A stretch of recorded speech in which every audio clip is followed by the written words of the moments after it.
So good afternoon, dear colleagues, dear members. It feels so good to be with you again. But again, it is through online, through a Zoom webinar. It would have been much nicer, of course, to be able to organize this meeting face-to-face. But in Corona, in COVID-19 times, this is not possible, as you all know. Welcome at the webinar. This is a members only webinar, so we can freely discuss whatever your concerns might be with regard to having access to European Union funding. You can ask questions by using the Q&A button or the chat box. Your microphone is muted. So you all know that the European Union in a way sets the scene for the use of the structural funds. For us, of course, especially ESF, the European Social Fund, is very important. And ESF Plus, the new multi-annual financial framework, is very, very near to be implemented by the European institutions. So this is, I think, the right moment to look into the possibilities, the opportunities there, and to see how we can unlock the potential of these programs for you, for the services that we provide to persons with support needs, persons with disabilities. And of course, we all know that we need additional funding for our services. COVID-19 has generated a lot of extra cost for the services, costs with regard to additional staff, costs on going digital. Many of you started to develop online services, and also the cost for protective equipment for your professionals and for the service users was quite expensive. So additional funding is needed, and this webinar will, together with you and with the speakers, try to find the way through this sometimes seen as a bit a labyrinth of opportunities. We will try to help you to find your way through these funding opportunities. Today we focus on the structural funds, mainly ESF. That will also be partly REACT, a new program put together by the European Commission to support us and others in these difficult times. People will share with you experiences and see how we can work with you. To do that, we have Thomas Bignell. Thomas studied a little bit on the different programs, and he will share that information with you. He will also introduce a toolkit.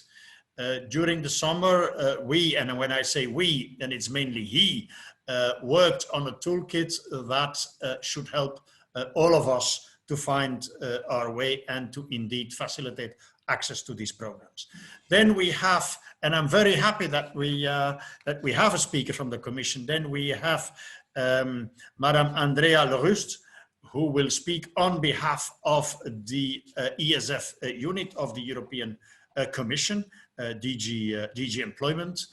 Andrea, thank you for accepting the invitation. We look forward to your presentation and your contribution to this program.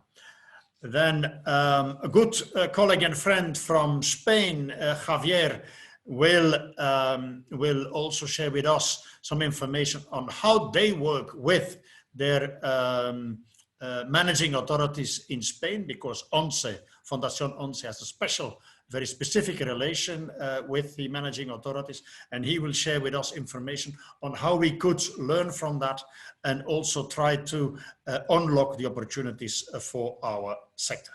And then we have half an hour for questions and answers. So let's make it as interactive as possible. Also, Carmen Arroyo is available to answer to questions. As you all know, she is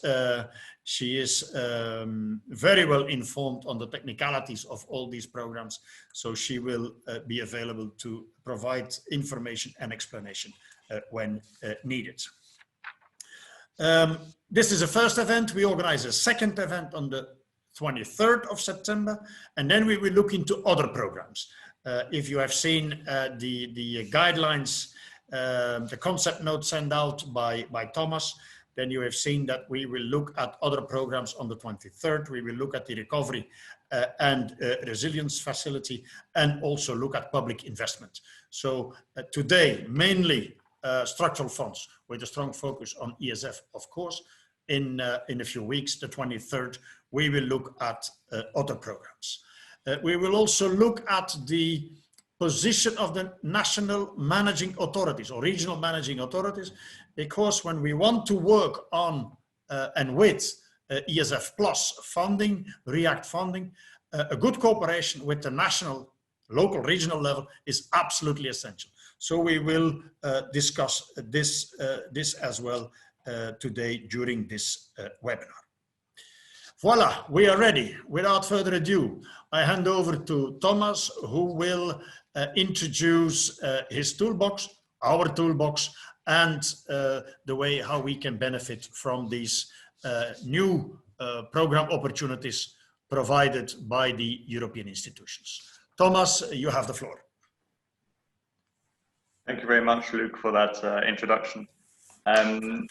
Although I generally avoid doing, let's say, webinars where there are quite long presentations for what can be quite a new topic for many, I think we will start with giving a brief overview of the situation of the EU recovery plan, which is the future long-term EU budget. And then we will go through a few steps on how sort of we can recommend you can take advantage of this. The instruments that we will discuss today are primarily reserved for EU member states. And I think that has to be acknowledged at this early point as well. Even though very often funds, EU funds that go towards, let's say, neighborhood countries or partnership countries, structures, there are many similarities in terms of how the funds are used. So hopefully also our members from outside of Europe can learn as well, outside of the European Union can learn as well. So I will try and go down in my slide there. So the recovery plan for Europe, it's still under negotiation, meaning that the different European institutions are still discussing and finalizing the last minute details of this program. What is clear, and I think it's still advanced enough so that we can see the big picture in terms of how it will be framed. On the one side, we have the multi-annual financial framework for 2021 to 2027, which is the usual EU long-term budget. It follows the previous one, which was again 7 years from 2014 to 2020. So it's just a follow-up to that pre-existing program with some changes here and there. It has different programs, Erasmus+, Creative Europe, Horizon, etc. But the two most important are ESF Plus and ERDF for our field, at least at this early point in time. In addition to this, let's say, more standard EU budget, there's the Next Generation EU, which is a response by the member states and by the European Union to the COVID-19 pandemic. And the aim of this Next Generation EU plan is to add about 750 billion euros to the EU budget, and is to help member states both recover and repair from the COVID-19 pandemic, but also reshape their economies for, let's say, more forward-looking, future-oriented sectors such as digital technologies and green-related issues. And in this Next Generation EU plan, there is REACT-EU and the Recovery and Resilience Facility, which are, at this stage, very interesting for our sector, we feel. Altogether, the MFF and the Next Generation EU, it's close to 2 trillion euros worth of money. In this program, we will talk primarily about ESF Plus and ERDF, as well as REACT-EU, which are known as shared management programs, because they are, although they're primarily implemented by national authorities through operational programs. And what we're trying to discuss today is to make sure that your issues and your concerns are part of the programs that the national regional authorities submit to the European Commission on how they will use the ESF Plus, ERDF, REACT-EU, and so forth. So I will go a bit into each program. The European Social Fund Plus, the Plus is just a new addition to the previous European Social Fund, which is, let's say, the main EU social program for the next 7 years. It has a budget of just under 100 billion euros, still to be finalized, but around that much. And it really, like in previous frameworks, it aims to fund projects linked to employment, education, social inclusion, quite a long list. 25% of the ESF budget is earmarked for social inclusion projects, many of which, for example, can be linked to, let's say, the deinstitutionalization of services, for example, and other important projects like that. Also, as part of this ESF Plus budget, 10% of it will have to be used to tackle youth unemployment in countries which have high youth unemployment issues. Again, opportunities there to have new programs for, let's say, young people with disabilities to enter the labour market. So you can sort of benefit from that as well. And maybe the biggest, let's say, new element to the European Social Fund Plus is how it has to be concentrated to the priorities identified in the European semester. We will talk about that a bit later. The European Social Fund Plus will, like its predecessor, be managed by the EU member states themselves, who identify, following EU rules, general EU rules, who identify how they want to spend that money. And on the right side of your screen, you can see some examples of how it was used in the past. That's for the European Social Fund Plus. Then there's the European Regional Development Fund, which, let's say, is in its nature maybe a bit less socially oriented to a certain extent, and the objective is more to strengthen economic and social cohesion throughout Europe. It has a bigger budget than ESF, and that's approximately 200 billion euros. But similarly to ESF, one of the, let's say, 5 main objectives of ERDF is to support the implementation of the European Pillar of Social Rights. And it will do so through different types of investment. So, for example, investment in infrastructure. So if you have social infrastructure ideas that you want to build new housing facilities, for example, supported housing facilities, then it can be used, for example, to build such infrastructure. It can help access to services. It can help improve investments in SMEs, and also help you to buy equipment, software, and digital technologies, for instance. So this fund is a bit more linked to, let's say, general infrastructure type projects that can be very useful there. Again, there are some examples of the previous budget on the right, and again, it has to be linked to the challenges identified in the semester. So ESF is more directly linked to social issues and is maybe more, let's say, a starting point more relevant for the sector, but ERDF can also provide many opportunities, in particular linked to infrastructure projects, but not only. Again, the ERDF is managed by the EU member states.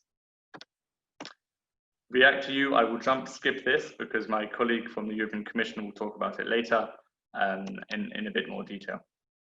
As I mentioned about ESF, ERDF, and React-EU, is that they are managed by the member states, who have to, let's say, apply general overarching EU rules and principles, but they can also identify themselves, the member states, how they wish to spend these funds. And they have to do so by submitting partnership agreements, but also programs to the European Commission to detail how the funds will be used, which are the priorities, etc. And this could be maybe not as early as October 2020, but these programs will be submitted very quickly by member states who want to make sure they can use the money as soon as possible. And so effectively, if you want to make sure that your projects or you have a project ideas that you want to get financed by these funds, you have to make sure that your member state or your regional authority identifies your specific field of action in their program that they submit to the European Commission. If your, let's say, subject matter, the area that you work in, is not part of this these programs, then it will be very difficult for you to get funded by these instruments. And therefore, that's why we very much encourage you to engage with your national or regional authority, depends a bit on the country that you live in, at the earliest stage possible, to make sure that your issues, that the way you want to get financed, is included as part of this partnership, these programs sent by the member states or the regions to the European Commission. Again, some examples of operational programs for the past, which have opened up funding opportunities for our sector in many areas. It's Bulgaria, there's Spain. I think Javier will talk about that afterwards. Also in the Czech Republic and in Romania. And making sure that these sort of elements are included in the operational programs really helps to make sure that the funding is directed then in the years to come. So the programs are really key there. So we have some recommendations on how to make sure that these operational programs are, how to convince the managing authorities to make sure that your issues are in these programs. And we have a few tips that we will talk about right now. The first one is to engage with public authorities as soon as possible. Even though the negotiations are not ended, many member states are already right now thinking about how they're going to spend their money. So the fact that you've got to speak to them very quickly will sort of make sure that your ideas and your issues are at the forefront of the debates rather than coming in late in time. Very often what happens at the beginning or when these programs are being dealt with is that you have many different sectors and different areas who are all fighting to access this budget. So you need to make sure that you get there as soon as possible and put your issues at the top of these programs. Then it depends on who you contact, and that depends a bit on your country. It could be the usual managing authorities who deal with ESF or ERDF. It could be the ministries in charge of EU funds, or it could be relevant ministries in charge of your services, for example, social affairs, or even your economic and budgetary ministries. The partnership principle is very important, and it's very much encouraged by the European Commission, which basically means that the managing authorities, the national authorities, they have to engage with civil society in the implementation and preparation of these funds, meaning that normally in principle, the national authorities have to involve you in the development of these programs and speak to you in that way. But whilst national and regional authorities have a lot of power over how they want to use these funds, there are still some elements that they have to abide by. And therefore, it's very important that you make sure that when you're discussing to your authorities that you include, I will come to this maybe in this step here, in recommendation 2. Each of the 3 funds have different objectives, and it's important to know the objectives of each of these funds and to try and align your projects to these different funds. So for example, ESF Plus can be linked to employment projects, social inclusion projects, education projects, ERDF more social infrastructure, REACT-EU more COVID-19 related expenditure. So you've got to also identify what project you want to get funded and which fund would you prefer or do you think is the right way for it to be funded, and therefore you can engage with that project, with that program itself. But there's also EU rules which oblige funds to only support projects which support the implementation of the UN Convention on the Rights of Persons with Disabilities. So you can't go to the European Commission, to your member states and say, we want EU funds to build a new large institution. It won't happen. What will happen is if you go towards your managing authority and say, we would like to use EU funds to support a de-institutionalization process within our organization. And that has, in its nature, far more chances of getting funded than the other, of course. So it's important that you understand the objectives of each program. This is the European semester element, which I talked about earlier, and our friend from the Commission will talk about it in a bit more detail. So from start to end, and this is of course a very general presentation, but at first we have developed a toolkit which explains this in a bit more detail. Each objectives, the examples of EU-funded projects for inspiration, and it also includes a template later for you to send to your authorities to start engaging with them on these processes. And this toolkit will be shared with you soon after. If you're interested in translation, we can also think about that as well. The step 2 is then to contact your relevant authorities to discuss these programs.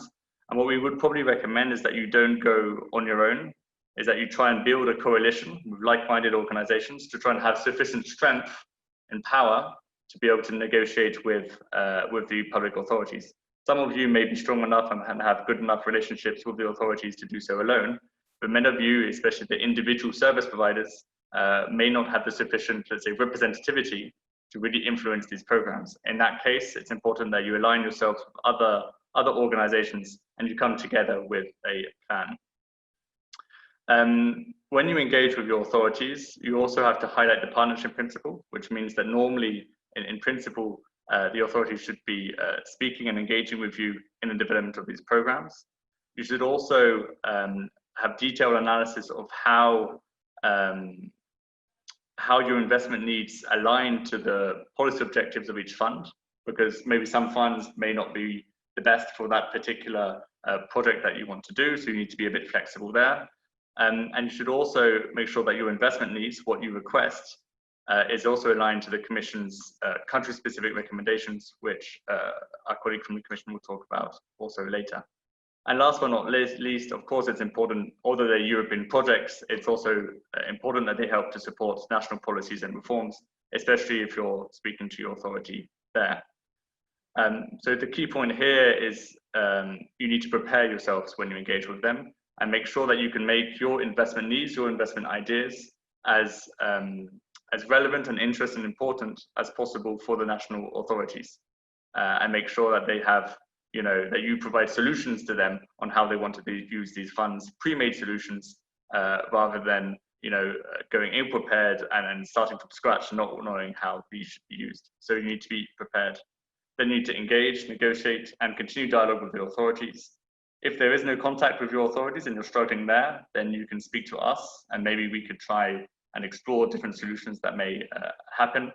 And the step 5 is that if you manage to make sure that your issues are included in these programs, operational programs, then you need to make sure that then you can benefit from it in years to come.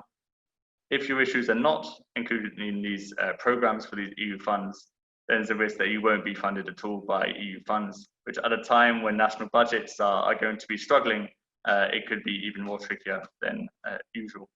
So that's it for me. I tried to stay within 15 minutes. I think I almost did it. Thank you, and I'm sure there's many questions. Thank you, Thomas, for explaining these things so clearly. It's very helpful to have this type of information. And if we have time, maybe you could explain a bit more what you have in your toolbox, so that people have a better understanding of that. But now I would like to hand over to Madam Andrea de Rust, who is Deputy Head of the Unit for ESF and FEAD. Madame de Rust, you have the floor. Hello, can you hear me?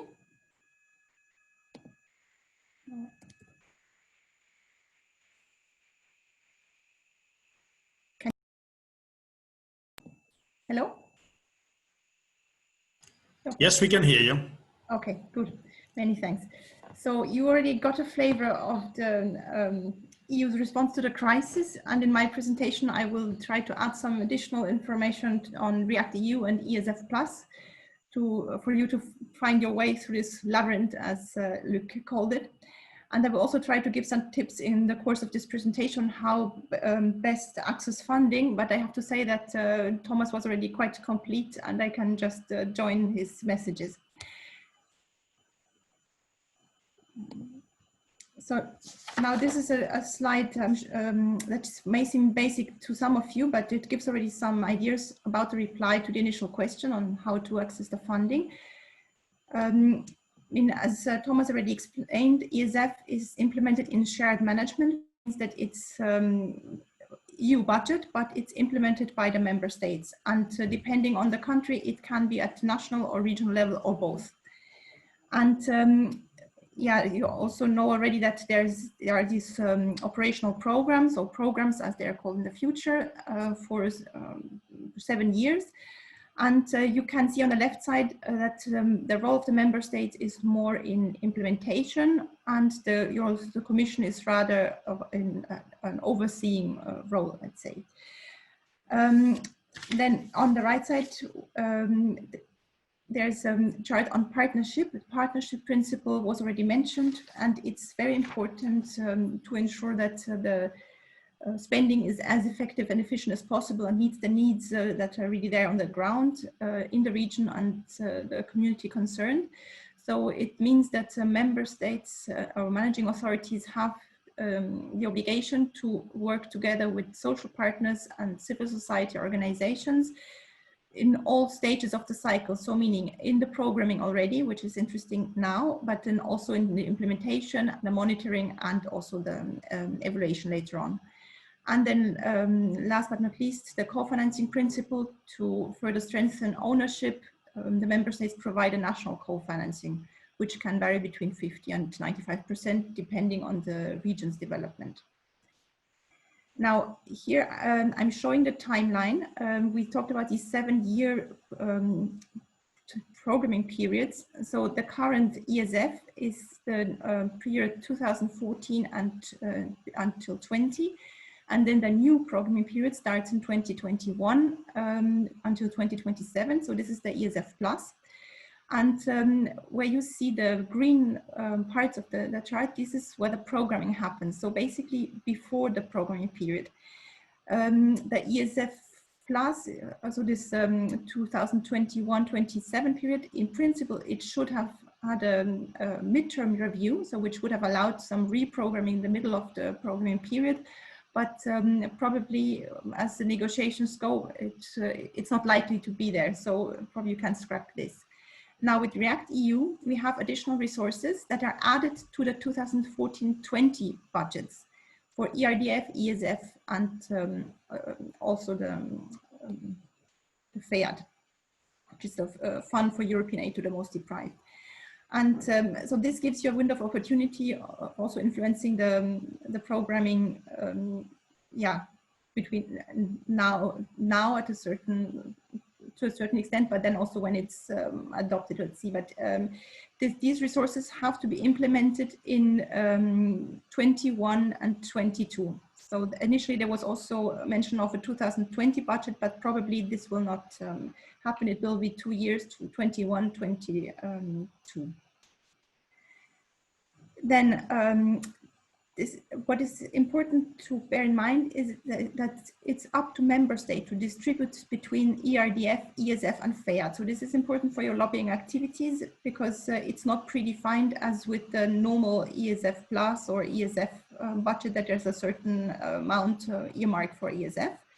And exceptionally, there's also no breakdown for per category of region. You know that there are less developed regions, transition regions, more developed regions, and normally the less developed regions get the bulk of the budget. Here with the COVID-19 crisis, of course, it doesn't depend on the wealth of the region in general. So it's completely free here. Then there's a new thematic objective with React EU, which is fostering crisis repair in the context of the COVID-19 pandemic and preparing a green, digital, and resilient recovery of the economy. For the ESF, ESF part, this means that it's mainly for job maintenance, job creation, youth employment measures, education, training and skills, and access to social services. Then now I'm going to the next programming period, so ESF Plus. ESF Plus are 4 funds coming together. It's the original ESF Plus, and this is where the plus comes from, the FEAD and also the Youth Employment Initiative, all these 3 under shared management, and then also the EASY program, which is the program that funds, for instance, this organization, EASPD, with a grant. And what is new now with the Commission proposal from this year is that the health program, which was initially part of the ESF Plus, is now becoming separate, with a separate budget of 9.4 billion. Then here I would like to give an overview of the policy objectives, basically the ESF specific objectives. They are all under the policy objective 4, which is the implementation of the European Pillar of Social Rights. And it's again in the 3 areas: employment, education, training, and social inclusion. By the way, just on the terminology, what is called specific objectives for ESF Plus, you may know from ESF as investment priorities, but basically it's the same. It's just a new terminology. Then we have already mentioned these thematic concentrations, we had this in Thomas' presentation. There's indeed an appropriate amount for the challenges identified in the European semester and the country-specific recommendations. So basically the regulations are asking the member states to concentrate a budget on the number of priorities. Support to youth employment, Thomas mentioned 10%. Here in the new amended proposal of the Commission, it's even 15% that should be for youth employment. We will see if it stays in negotiations. For the moment, the European Council in July has not kept this increase to 15%. Let's see how it goes. We still think that, yeah, usually in a crisis, youth unemployment goes up more than general unemployment. So this is why we had sought to increase it.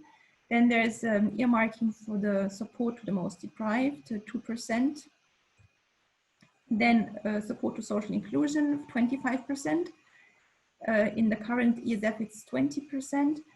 And then this is also a new element. Out of the 25%, 5% should be for tackling child poverty. And then this is not a thematic concentration, but generally there is an increased emphasis on key policy areas like green and digital transitions and gender equality. Yeah, recommendation, as Thomas already said, it's important that you are on time, and Thomas did not exaggerate. It's really now that the programming is happening. Here there is this CRE and CRE Plus, which is the Corona response initiatives, and this is only reallocating current budgets. There are some flexibilities, so this is about reprogramming. It's already ongoing, but then there will be also React EU. So this is this new budget. And then there will be the programming of the ESF Plus, ERDF, and Just Transition Fund for the new programming period. And even if these regulations are not yet adopted, this doesn't mean that the programming is not ongoing. And before a member state hands in the official program, there's this informal dialogue already with the Commission. So this is really the moment now to get engaged. I already mentioned the partnership principle, yeah, as Thomas said, it's really important to try to be representative. So it's not one small organization that will have a lot of impact under normal circumstances. It will be rather, the larger the grouping, the higher the impact, and the coordinated message could be very good. For the advocacy, meet the responsible authorities. I will give later in the at the end of the PowerPoint also a link towards the a webpage from which you can probably find the ESF managing authorities. And yeah, it's also that quality matters. You see that the managing authority will be terribly busy with all this programming going on at the same time. So it's very important that you make tangible evidence-based suggestions and build on existing evidence and knowledge and suggest calls, priorities, and measures that make sense. And then align to the European priorities. I already mentioned the thematic concentrations.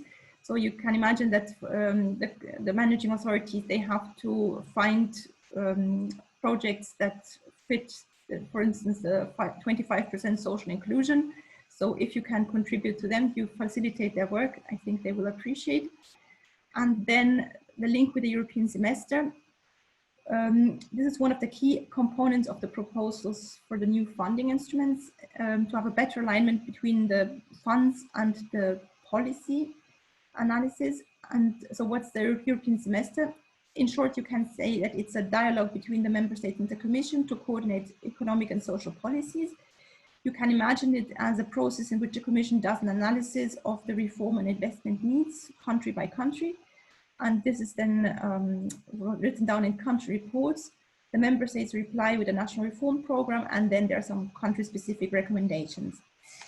The 2019 country reports, they were accompanied by a new annex, which is this Annex D, it's called. And this Annex D identifies the investments needs that are relevant for the programming. So under the funds for the cohesion, so ERDF, ESF, and Cohesion Fund, for the 2021-2027 period.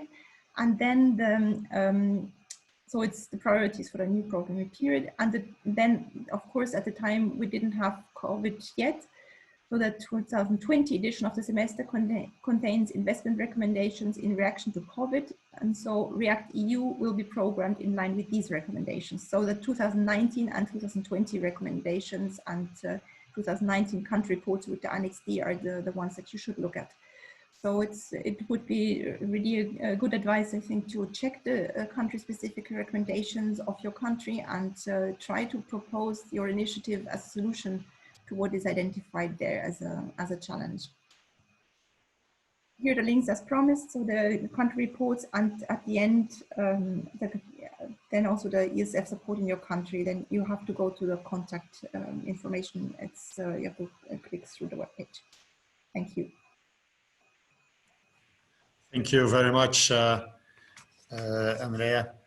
Very, very useful information for us, and I'm sure that people have questions on how to organize their activities, and especially also their lobby work. Thank you for these suggestions on how to approach the national level and the managing authorities to make sure that indeed a fair part of the resources is allocated to our type of activities.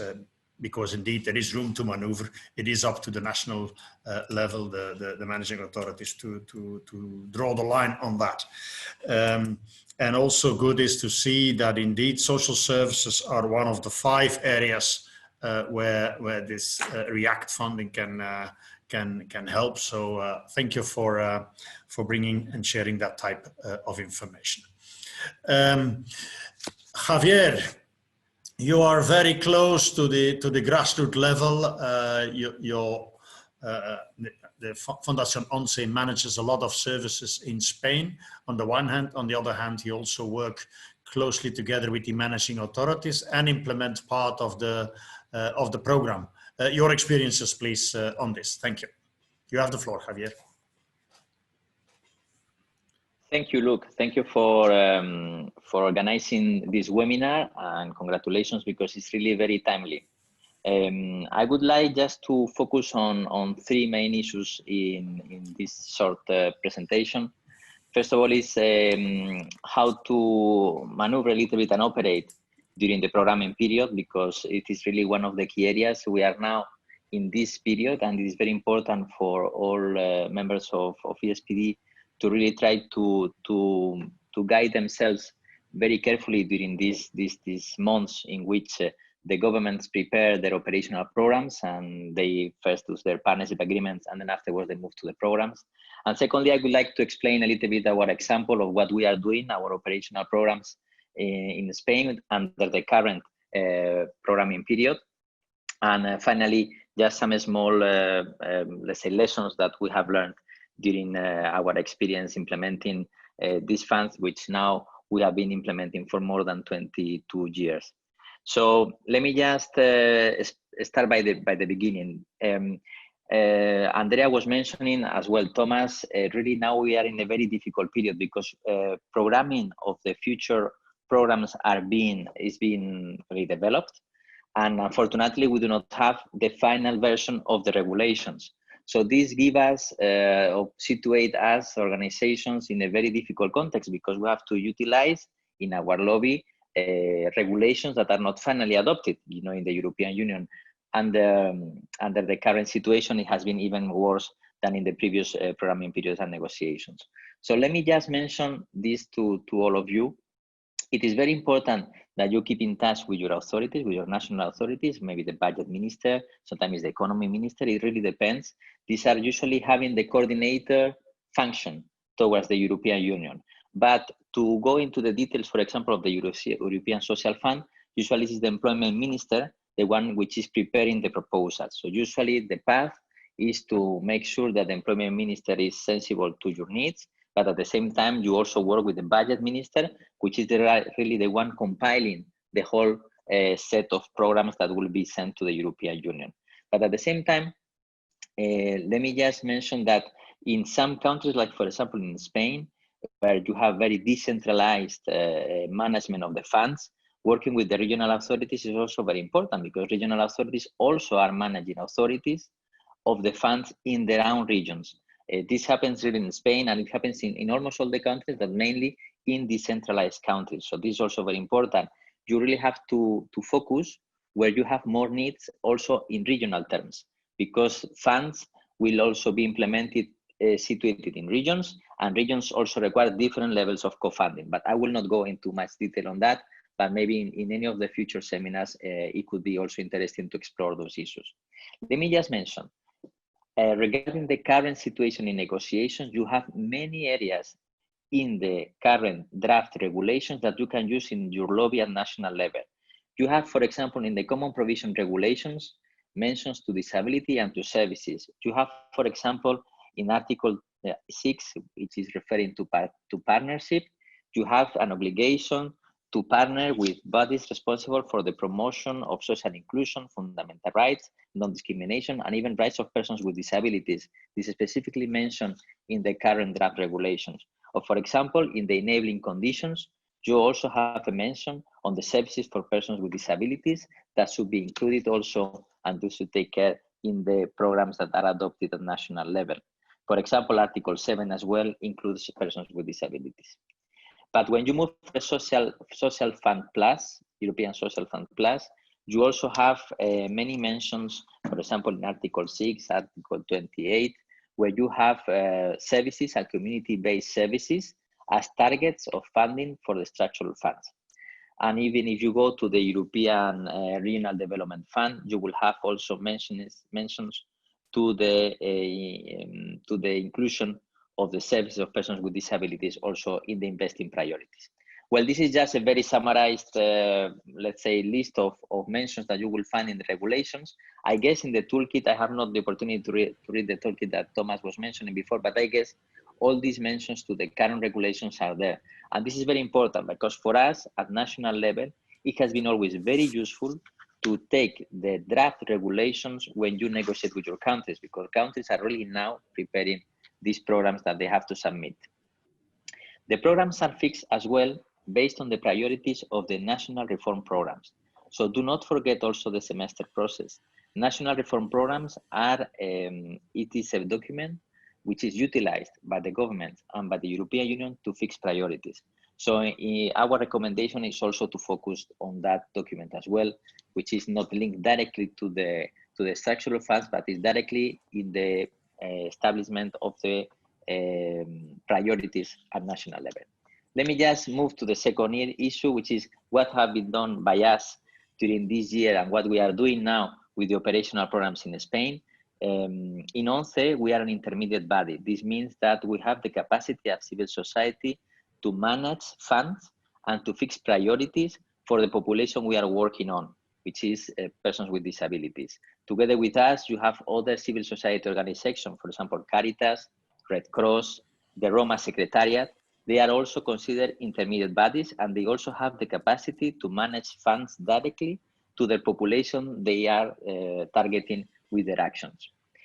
In this regard, we are managing funds coming from two different operational programs. The first operational program is a program for social inclusion and for social economy. This operational program obviously focuses on how to include some vulnerable groups through the use of management of European Social Fund. And for example, in our case, we have 4 programs which are being implemented through this operational program. The 3 of them are very much focused in different parts of the employment process of a person with a disability, either to create some capacity for the person to be able to find a job, either to support while doing mediation to get a job, or in the final step, how to change jobs from different opportunities. So the whole process, we call it Inserta in a program that we are implementing in Spain. But let me just focus in the 4th one, which for us was very innovative, because it was for the first time in a specific program for women with disability. We tried to focus on the employment of women with disability, which in Spain is particularly dramatic, and not just in their particular elements of their needs in the employment sector, but also, for example, tackling violence against women with disability. So during this year, we have been able to manage operational programs which are focusing also on how to prevent violence against women with disabilities, either in their families or also in the employment facilities. And the other operational program that we manage is linked to youth employment. in Spain, as you probably know, the whole youth unemployment is really a very critical issue. And now after the crisis probably will be even worse. So we try to use the youth guarantee and to implement the program and operational program under the youth guarantee to be able to focus on youngsters with disabilities and their problems related to employment. So we manage the training, we manage also mediation facilities to get into the employment market, but we also were allowed to work with their families and their environment. Usually one of the main problems for the youth with disability to get into the employment market are really the families and the capacity of the environment where they are living in to do that. So I will just finish on this second operational program. And I'm happy to receive any answer, and I will not go further, but just as a lesson learned for AMS is definitely you have to get in really now work with the government, even if you do not have the regulations adopted, because otherwise it will be too late. Sorry if I went too long. No, Javier, and thank you very much for the very practical advice and for the examples. I think that inspires people to indeed explore how they can benefit when they want to upgrade or further develop their services in their own country or their own region. And also the advice to engage with the authorities now and not waiting until everything is decided is, I think, very, very important. Thank you very much for sharing that with us, Javier. So I noticed that there are a few questions. Some of the colleagues preferred to send questions to my email box instead of to the chat box. That is all okay. We are amongst colleagues and members here, so there is no problem. One of the questions was in fact addressed to Carmen. Carmen, could you explain in a few words how should promoters make sure that they put together a successful bid? Can you give 2 or 3 key elements of advice, please? Wow, the recipe for success. Yes, indeed. Well, maybe just some things reflecting on my own experience. No, I would like just to start from the words of Javier. You may feel that indeed you really need to be informed about the different political frameworks that affect your country at European level. And that, of course, may sound very difficult for those especially that are not really, let's say, specialized on that. It's quite technical. So I'm going to give you a very simple advice first. Almost all, let's say, regions in Europe have an office in Brussels. They speak your language. They follow both the political procedures in Brussels and let's say the political procedures in your region or country. Contact them. So just to get informed, it's something that I think it's very easy. If you want to be informed about all this, let's say, European knowledge you need to have before getting into doing the job, they will facilitate the job for you. So of course you have networks as EASPD, but of course we are not managing authorities. No, we don't have the information on how they want to do the things. So that's a very practical recommendation. Of course, okay. That's just to get informed. Then about a project idea, also something that Andrea says, team up with others in your own region. Maybe you yourself as a only provider will not be enough to have, let's say, a project that is benefiting, for instance, a whole municipality and a whole region. So team up from the very beginning. And then... third point, yes, please. Yeah, something that is maybe a little bit more challenging, but try to have innovative ideas where you can combine, let's say, different funds. For instance, something where you are doing regional development and at the same time you're also benefiting the employment of persons with disabilities.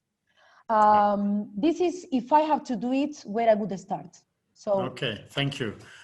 three advices from a very successful project developer. Carmen, thank you very much. Reach out to your regional liaison agency here in Brussels, and the policy team of EASPD will provide the contact details to all of you, so that you can contact your own offices here in Brussels. We also will provide the PowerPoints and the presentations that we used during this this webinar to all of you, to all participants. So that is important. Then team up with colleagues. Together you're stronger. And last but not least, try to hit different boxes. Try to tick different boxes of the different programs. That always makes your proposal stronger. Very good. Thank you very much for that, Carmen. There is also a question to Thomas to explain a bit more what there is in that toolbox. Can you address that question in a few lines, Thomas? Yes, I can. Maybe not in a few lines, but in a few words, I could. I mean, basically, the PowerPoint presentation simplifies it to a certain extent. What is included in the toolkit, but maybe I can give a practical example of how it could be done. So yesterday we had a webinar on early childhood intervention services in Europe, and I will use an example in Greece. So. Say we are a Greek organization involved in early childhood intervention, and we want to fund, basically use EU funds to fund projects and the provision of ECI services in Greece. Well, then the organization could maybe team up with other like-minded organizations at a national level or regional level, and go to your national authorities. Your national authorities, for example, on ESF+, on the use of ESF+, they have to use it to support people with disabilities, as Javier mentioned. It's referred to very often. 25% of it has to be used for social inclusion. 10% of it has to be used for youth unemployment, probably in Greece. I assume there's considered to be high levels of youth unemployment. And then also in the European semester, the European Commission have recommended Greece to do more to ensure access to social services in Greece. So what should you do? So basically the Greek authorities, in short, they have to fulfill each of these criteria. And if you come to them saying, we want to improve the provision of ECI services, early childhood intervention services in Greece, and we want to both provide services and find new innovative way of providing services. Well, that could fit, for example, the 25% social inclusion, because more children with disabilities and families will have access to early childhood intervention services. We want to improving access to early childhood intervention can help often young parents get access to jobs and employment, because sometimes if they don't have access to such support, then they can't work. So again, that could be used, for example, for the 10% youth unemployment. For example, you can use these types of arguments like that. Training of staff. You could also say, okay, we have issues in providing safe early childhood intervention services for our clients due to COVID. So can we actually help buy us protective equipment? Can they help train staff? Can they maybe help us to buy digital equipment to help us do these things? And also, okay, the European semester, the Commission wants Greece to improve access to social services. Our project, that's precisely what we want to do. We want to make sure that we improve access to social services for children with disabilities.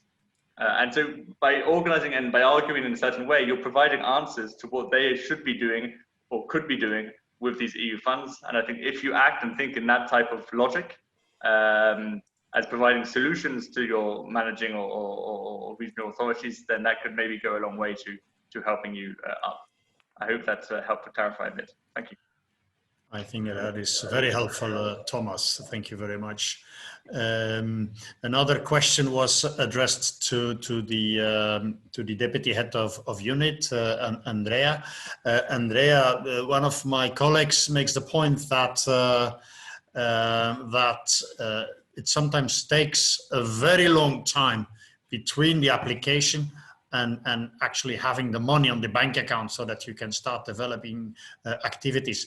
Is there simplification, real simplification for the project promoters as well, or is it still somewhere in the pipeline? Is it still unclear what will happen? Can you try to provide a bit of an answer there? Yeah, I can try. So at an EU level, at least, we are trying to some simplifications, and one of the ways we are doing this is our simplified cost options, which means that it's not the funding is not linked anymore to real costs, but it's rather lump sums or unit costs. So in this respect, it should be then relatively straightforward to get it, and there's also less of the risk of errors or things like that. But I'm not sure if this helps with the speed in which the money flows to the bank account. I think this is more something for the national level, which we cannot influence so well from the EU level. Okay, thank you very much. A final question to you, Javier. Javier, the ESF Plus, the structural funds also have a sort of a transnational budget. Do you have any idea whether we could use this to organize transnational exchange of good practices or models on how to facilitate access to the European funds, to the structural funds? Is this a question to me? Actually, it was a question to Javier, but maybe you could answer the question as well, Andrea. Please go ahead. Go ahead, Andrea, and then I go later. Then. Okay, please, Andrea, you have the floor. So the transnational budget, are you referring to the transnational budget of the ESF Plus? Yeah. Yeah, okay. So there is indeed a transnational cooperation budget, which is something like 200 million that is earmarked for over the whole period. And this will be implemented at EU level, so under indirect management. And yeah, there will be transnational calls for proposals. So such a project promoter can also apply directly to these calls. And it will be, yeah, let's hope it will be operational by mid next year, in the best of all cases, let's say, because we need to first select an entity that implements this on behalf of the Commission. Mm-hmm. It's under indirect management, so we will select the managing authority, a bit like under the ERDF, the Urban Innovative Actions. Yeah. And so this has to be set up, but then there should be these European calls for proposals to which project promoters can directly apply. Okay, and that is to be expected around mid next year. Yeah, let's hope. Yeah. Depends, of course. I mean, if there's a delay in the regulation adoption, of course, yeah. I mean, this depends, and also how the setup is. If, for instance, there is a comitology committee, or if there's none, it might be quicker. If there's one, then it might take longer. There are a lot of open issues still, so I can't tell now. But let's say in the best of all cases, it would be mid next year. Yeah. We are about at the moment that we have to wrap up, but still, Javier, transnational budget, is that something you used? Do you see opportunities there for our sector? Just in 1 minute, I have shared with all participants and speakers the one example of how we use the transnational cooperation. For example, this is the Disability Hub, which is a network that is being funded through the European Social Fund and then transnational funds. I mean, inside that, and we are, for example, promoting sustainable businesses, you know, also including the disability dimension. And this is an example of how we use it, for example. So you can check in the website. I will not go further, not to go more in this issue. Bye. Okay, again, very useful. Thank you very much, Javier. Thank you, dear colleagues, dear friends. We promised you to stay within 1 hour for this webinar. So that is what we will do. I will close now, but not without thanking the Deputy Head of ESF Unit of the Commission. Andrea, thank you very much for being with us. Javier, thank you very much for sharing your expertise and knowledge and know-how with us. And of course, Carmen, Thomas, thank you very much for your good work And thanks also to the EASPD team that is working in the corridor to facilitate communication and to make sure that everything's work properly. My conclusions can be, I think, very, very brief. There are opportunities out there, so let's try to unlock them for our organizations, for our sector. And we should be aware of the fact that nothing will happen, nothing will come automatically. If we want to have access to these budgets, then we indeed have to work with the managing authorities, with the national level, to make sure that our sector and our concerns are part of the operational programs, or as we call them now, the programs. If our concerns are not in there, then of course it is very difficult for the managing authorities to also in a way approve projects that come from our sector and that are built and based on our concerns. So let's do national lobby work. We will try to do whatever we can to help you. We will provide information on the your liaison desks you have of your region or your country here in Brussels. We will provide that information. We will provide the toolkits and the PowerPoints that we used for this webinar, and we will look at other programs and funding opportunities on the 23rd of September. So I hope that this was useful to all of us. Spread the good news, and let's try to start building a context, a situation in which our sector can benefit from these programs and budget lines provided by the European institutions. Thank you very much and all the best. Bye-bye.